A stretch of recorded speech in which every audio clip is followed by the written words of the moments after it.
Bonjour à tous, on commence cette revue de presse en France avec la une du journal L'Équipe qui revient sur l'un des gros dossiers de ce mercato. Après près de 10 ans au Real Madrid, Raphaël Varane pourrait quitter le club de la capitale espagnole.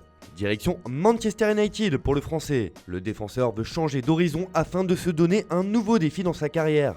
Après Sergio Ramos, les merengues pourraient perdre leur deuxième défenseur central titulaire cet été. Selon les dernières indiscrétions, les Red Devils pourraient proposer jusqu'à 60 millions d'euros pour enrôler Varane.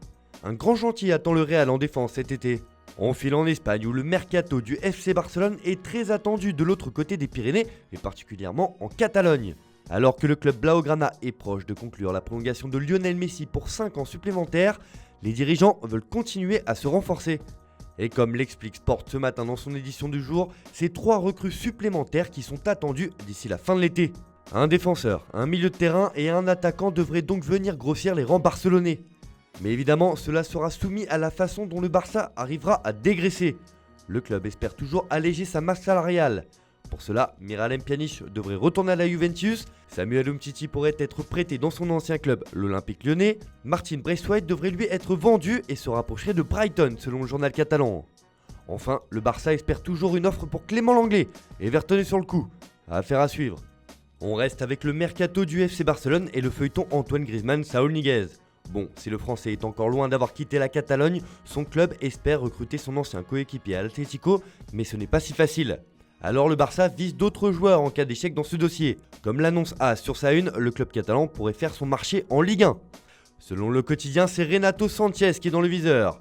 Le Barça a déjà négocié le prêt du Portugais pour la saison prochaine avec le LOSC, et ce prêt serait assorti d'une option d'achat obligatoire. Auteur d'un bel euro, Renato Sanchez voit le Barça miser sur lui et pourrait donc quitter la Ligue 1 dès cet été. Allez, on file en Angleterre où à Manchester United, il va falloir gérer 2 gardiens de haut niveau. En effet, Dean Anderson et David De Gea vont se battre pour une place de titulaire la saison prochaine. Et comme l'indique The Sun sur sa une ce matin, c'est la guerre des goals à Man U. Ole Gunnar Solskjaer n'a pas encore pris sa décision pour désigner le numéro 1, mais le coach des Red Devils décidera en début de saison et voit d'un très bon œil le retour de De Gea plus tôt que prévu. En effet, le gardien espagnol a écourté ses vacances pour reprendre l'entraînement plus tôt et ainsi montrer sa volonté de s'imposer cette saison et prouver qu'il peut rester le numéro 1. C'est Solskjaer qui va avoir l'embarras du choix. Allez, on termine ce tour de la presse en Italie où c'est le mercato du PSG qui fait les gros titres ce matin. Et comme souvent, pas mal de choses sont liées au dossier Kylian Mbappé.